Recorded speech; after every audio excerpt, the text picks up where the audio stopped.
The summer of 1952 was unlike any other in American history. Across the United States, thousands of people reported seeing strange objects in the sky. Newspapers ran headline after headline about mysterious lights, unexplained aircraft, and sightings that seemed to defy conventional explanation. The phenomenon became so widespread that it reached the attention of the military, the press, and the public alike.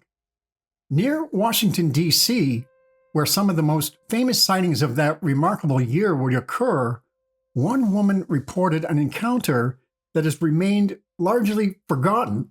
Unlike many UFO witnesses, she didn't just claim to see an unusual object in the sky, she claimed to see someone inside it. This is the story of the Seat Pleasant Occupant encounter. The incident took place sometime during August of 1952 in Seat Pleasant, Maryland, a community located just east of Washington, D.C. At the time, Suzanne E. Knight was a young wife and mother. On a hot summer evening, at approximately 9:30 p.m., she was alone in her kitchen when something unusual caught her attention. From outside came a strange sound. It wasn't loud, but it was persistent. According to Knight, it sounded something like a buzzing noise against the screen of the kitchen window. At first, she assumed it was a large insect. The sound repeated several times. Curious, she walked over to the window and looked outside. What she saw immediately made her forget about the buzzing. A bright object was descending from the sky. It was moving rapidly at an angle of roughly 45 degrees, and for a brief moment, she believed she was witnessing an aircraft in distress. The object appeared to be heading directly toward the ground. Then, without crashing, it stopped. The descending object leveled out and came to a hover. Knight estimated it was about half a city block away and approximately 300 feet above the ground. From her position at the kitchen window, she had a remarkably clear view. The object did not resemble the classic flying saucers that were becoming popular in newspaper illustrations at the time. Instead, she described something that looked more like the fuselage of an airplane with its wings removed. Its surface appeared dull silver. From the rear, she noticed what looked like smoke or vapor trailing away into the darkness. But the most striking feature was the row of windows. Along the side, facing her, were numerous square windows illuminated by a brilliant yellow light from within. Near the front of the object was a small red light mounted slightly above the main body. The craft appeared structured and mechanical. It looked less like a glowing orb and more like a vehicle. As she continued to watch, Knight noticed another section beneath the main body. This lower compartment reminded her of the gondola hanging beneath the dirigible. Like the upper section, it also contained a row of square windows, all brightly illuminated with the same yellow glow. Through these windows, she believed she could make out rows of seats arranged in a fashion similar to a small theater. The interior seemed organized and purposeful, not random, not vague. She was observing details. As her eyes adjusted, she noticed something else. Through the upper windows, she could see what appeared to be cabinets or equipment with slanted tops. She expected to see instruments, controls, and gauges similar to those found in an aircraft cockpit. Instead, she saw something entirely different. And then she noticed a figure. Near the front of the object sat what appeared to be a man. The figure was facing forward, looking intently toward the front of the craft. What struck Knight was how motionless he appeared. He didn't turn, he didn't move, he simply stared ahead. The bright yellow illumination inside the object cast everything in the same strange color. The figure itself appeared yellow under the glow. Knight later reported that the individual seemed to be wearing some type of helmet. Along one side of that helmet, near the face, she noticed what looked like a dark line or shadow. There also appeared to be a similar dark marking along one arm. The figure remained perfectly still. For a moment, Knight found herself wondering what the occupant was looking at so intently. If this was some kind of aircraft, where were the controls? Where were the instrument panels? Why did the interior seem so unusual? The longer she watched, the more questions she had. Eventually, she decided that someone else needed to know what she was seeing. Leaving the window, she went to the telephone and attempted to contact a local newspaper. If an aircraft was hovering over the neighborhood, surely someone would be interested. But no one answered. The call accomplished nothing. Moments later, she returned to the window. The object was still there, but something had changed. The figure she had been observing was gone. Not only that, but the lower gondola-like section of the craft appeared to have vanished as well. Knight later suggested that perhaps the lower compartment had somehow retracted into the main body of the object, yet she couldn't understand how it could disappear so completely. Street lighting in the area should still have revealed its outline. Instead, it was simply gone.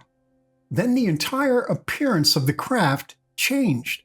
The brilliant yellow lights shining from the windows suddenly went dark. The silver exterior began to glow. The object transformed from a metallic-looking machine into something that appeared red-hot. Knight later described it as looking like the door of an old pot-bellied stove. The craft glowed with an intense reddish color. At the same time, it appeared to waver and distort. The object seemed almost fluid, like heat waves rising from a toaster, like water moving over stone. The effect was so unusual that it was difficult for her to compare it to anything she had ever seen before. Realizing the object might leave at any moment, she began calling for someone else in the house. She wanted another witness, someone who could confirm what she was seeing. She called for her sister, but in the brief time it took to search for her, the object departed. The sighting was over. The entire event had lasted approximately 3 minutes. For roughly 2 of those minutes, Knight had observed the object clearly. She later told her sister about the strange craft, but deliberately left out one important detail. She said nothing about the figure she had seen inside. The reason was simple. She was afraid no one would believe her. When her sister reacted with skepticism toward the story of the object itself, Knight decided it was best not to mention the occupant at all. The experience gradually faded into memory. Years passed, life moved on. The strange object over Seat Pleasant became little more than a story she occasionally remembered. Then, more than a decade later, she finally shared the full account with her husband and children. Eventually, the report came to the attention of investigators associated with the National Investigations Committee on Aerial Phenomena, better known as NICAP. In September of 1967, approximately 15 years after the sighting, Suzanne Knight submitted a detailed report describing exactly what she had witnessed. She was later interviewed by members of a NICAP subcommittee who sought additional information about the case. No photographs existed, no physical evidence was recovered, no additional witnesses were ever identified. Like so many close encounter reports, the case ultimately rests upon the testimony of a single observer. Yet it remains one of the more unusual occupant reports to emerge from a great UFO wave of 1952. Most witnesses from that era described distant lights, glowing discs, or objects moving through the night sky. Suzanne Knight reported something very different. A structured craft, rows of illuminated windows, a detailed interior, and a silent helmeted figure seated inside. Whether she witnessed an extraordinary craft, misinterpreted an unusual aerial object, or experienced something that cannot be easily explained, the mystery remains unsolved. More than 70 years later, the object that hovered silently above Seat Pleasant still raises the same questions it did on that summer evening in 1952. Questions that, despite decades of investigation and speculation, have never been fully answered. Don't forget to like, subscribe, and hit the notification bell so you won't miss out on a single episode of Strange Encounters. Washington, D.C. The year was 1939. Europe stood on the edge of war. Across the Atlantic, tensions were rising. In the United States, President Franklin Roosevelt was preparing the nation for an uncertain future. The world was changing rapidly, but according to one little-known story, something far stranger was hidden beneath the nation's capital. The account would remain secret for decades. It would not appear in newspapers. It would not be discussed in government reports. It would not become public knowledge until long after the people involved were gone. And if the story is true, it may describe one of the most astonishing discoveries ever allegedly concealed by the United States government. The central figure in the story was Cordell Hull. Hull was not a fringe researcher or an eccentric storyteller. He was one of the most influential statesmen of the 20th century, serving as Secretary of State under President Franklin Roosevelt from 1933 to 1944. Hull was deeply involved in American foreign policy during some of the most turbulent years in modern history. He was respected internationally, helped lay the groundwork for what would later become the United Nations, and would eventually receive the Nobel Peace Prize. By all appearances, he was a practical and highly respected public servant. This is what makes the story so unusual. According to an account passed down through members of his extended family, Hull once invited his cousin, Reverend Turner Hamilton Holt, to accompany him to a restricted area beneath the United States Capitol building. Before doing so, Hull reportedly demanded complete secrecy. What Holt was allegedly shown would stay with him for the rest of his life. According to the story, Hull escorted him into a sub-basement beneath the Capitol. The area was not open to the public. It was reportedly used for storage and other government purposes. There, Holt was confronted with something he could not explain. 4 large glass containers stood in the room. Inside each container was a small body. The beings were described as unlike anything Holt had ever seen before. Years later, when recounting the experience to family members, he reportedly referred to them simply as creatures. He never used the words extraterrestrial or alien. He never claimed to know where they had come from. He only knew they were unlike any living thing he recognized. Nearby was another object.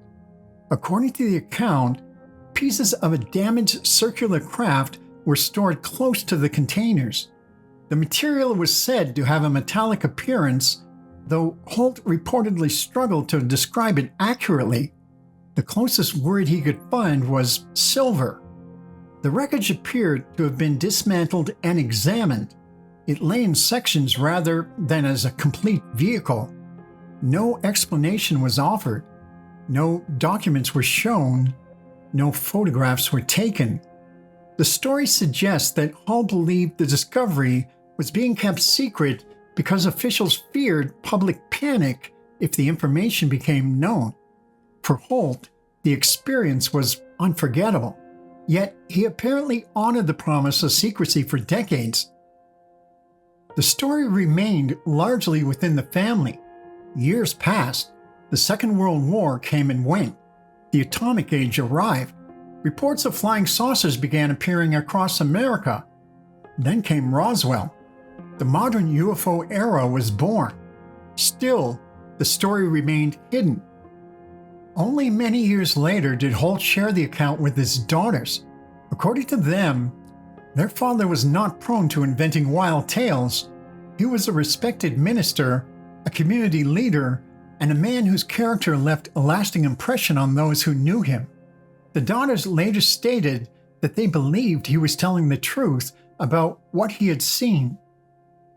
After both Holt and Hull had passed away, the family finally decided to make the story public. In 1999, a letter describing the alleged encounter was sent to UFO researchers. The account quickly attracted attention because of one remarkable detail: the date. If the story occurred when the family believed it did, it would place the alleged recovery years before Roswell and years before flying saucers became part of popular culture. That detail alone raises fascinating questions. Was Holt describing something genuinely extraordinary? Was there another explanation for what he allegedly witnessed? Could the story have changed as it passed through generations? Or did a respected statesman really show his cousin evidence of a discovery so profound that it was hidden from the public for decades? Unfortunately, the answer remains elusive. Researchers have searched for supporting evidence, but have found little beyond the family testimony. No government documents have surfaced, no photographs are known to exist, no independent witnesses have come forward. Even so, a few details continue to intrigue investigators. Officials familiar with the Capitol have confirmed that sub-basement storage areas existed during that period, though no evidence has ever emerged connecting those spaces to alien bodies or unusual wreckage. As with so many mysteries, the story sits in an uncomfortable space between possibility and proof. Perhaps it was a misunderstanding. Perhaps it was a family legend that grew over time. Or perhaps Reverend Holt really did see something that he could never adequately explain. Today, nearly a century after the alleged event, the Capitol basement mystery remains one of the strangest and least known stories in UFO lore. A story involving a Nobel Peace Prize winner, a trusted minister, and 4 mysterious bodies in glass containers, and a wrecked circular craft hidden beneath the heart of the American government. Whether it represents a forgotten secret or simply an enduring family tale is a question each listener must answer for themselves.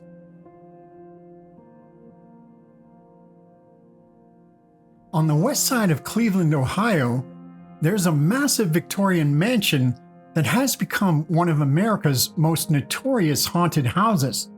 Its real name is the Tiedemann House, but for decades, people have known it by another name, Franklin Castle.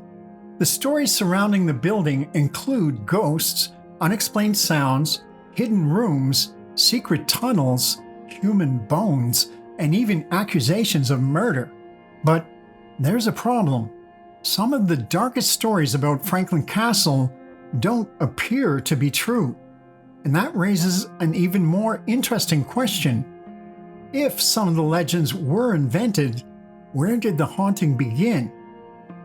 The story starts in the early 1880s when a wealthy Cleveland businessman named Hannes Tiedemann, often pronounced Hans Tiedemann in American English, commissioned an enormous mansion on Franklin Boulevard. Tiedemann was a successful German immigrant who had made his fortune in business and banking. The house he built was anything but ordinary. It was a huge 4-story Queen Anne mansion constructed from sandstone and filled with elaborate woodwork, fireplaces, towers, hidden spaces, and a ballroom occupying much of the 4th floor. It was an imposing home, but behind its impressive appearance was a family history marked by tragedy. The Tiedemans had already lost several children before the mansion was completed. Their 15-year-old daughter Emma died in 1881, around the time construction of the new house began. Several other children had died years earlier, and in 1895, Hannah's wife, Louise, died as well. These deaths would later become an important part of the castle's mythology. But the historical record tells us something very different from the stories that eventually emerged. There's no evidence that Hannes Tiedemann murdered his children. In fact, some of the deaths that later became associated with the house had occurred years before the mansion was built.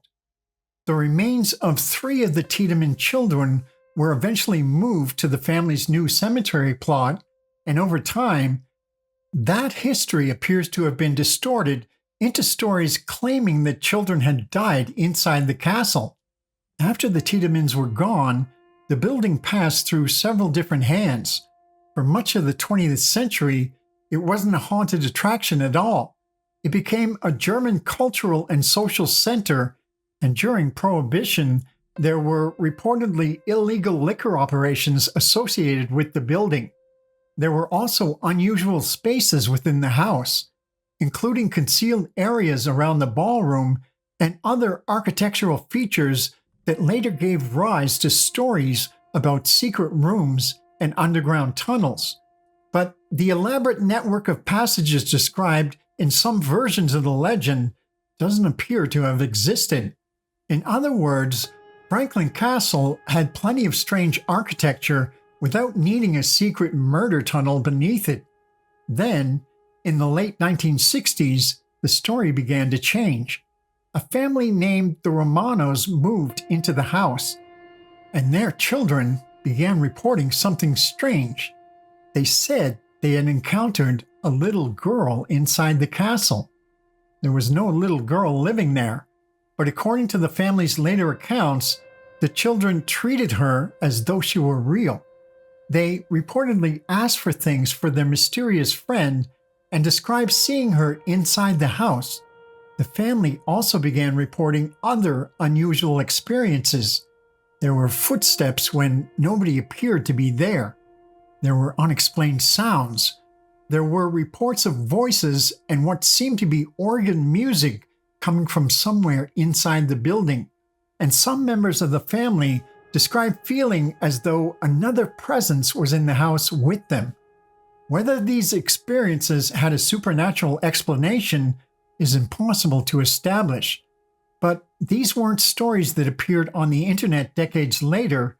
They came from people who said they were actually living in the building. And by the 1970s, Franklin Castle's reputation had grown enough that newspapers were taking an interest. A photograph preserved by the Cleveland Public Library shows a reporter inside the building in 1975 investigating one of its concealed spaces. By then, the house was being openly promoted as a haunted castle, and then something happened that seemed to give the stories a physical dimension. Human bones were discovered inside the building. In January of 1975, owner Sam Muscatello was reportedly knocking down part of a wall when a partial human skeleton was discovered concealed inside the structure. It's an extraordinary discovery, but there's a crucial detail that often disappears from the story. The discovery did not establish that someone had been murdered there. Later researchers, including Cleveland historian William J. Kredsey, investigated the history of the remains. One possibility was that the bones had been taken from an old cemetery.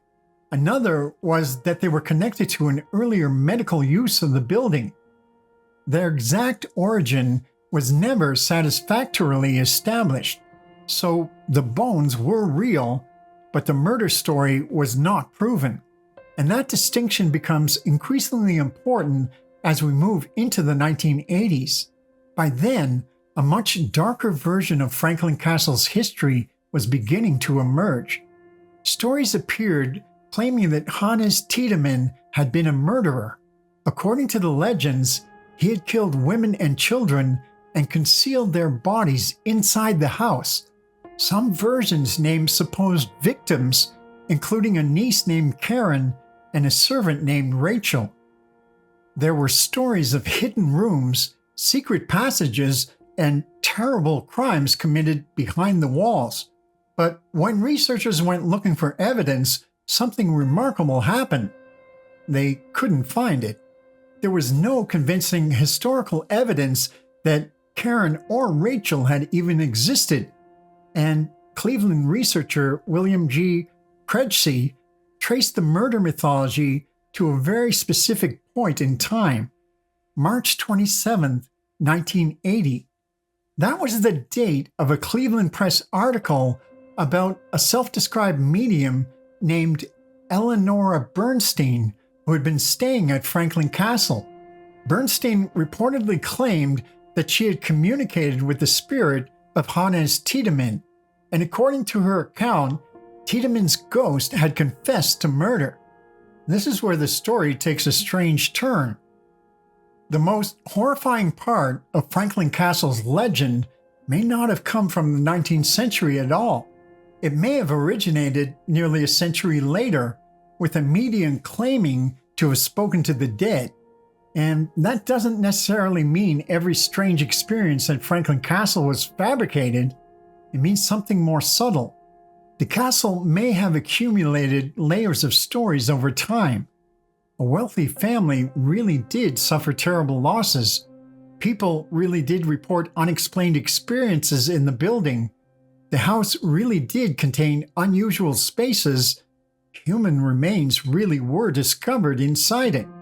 Newspapers really did investigate the strange stories, and then, decades later, the ghosts were given names. The dead were given crimes, and a businessman who left behind no credible evidence of murder was transformed into a supernatural villain. Even the researchers who have spent years investigating Franklin Castle haven't been able to explain everything that people claim to have experienced there. William Credcy himself has reported strange incidents inside the building, including unexplained sounds and other occurrences, but he hasn't claimed that he saw a ghost. And that may be the most appropriate way to approach Franklin Castle, because after more than a century, there's still no reliable evidence proving that the building is haunted. But there's also a remarkable collection of first-hand accounts from people who say they experienced things they couldn't explain. And perhaps the most intriguing mystery isn't whether Franklin Castle is haunted, it's how the haunting became part of the house's identity in the first place.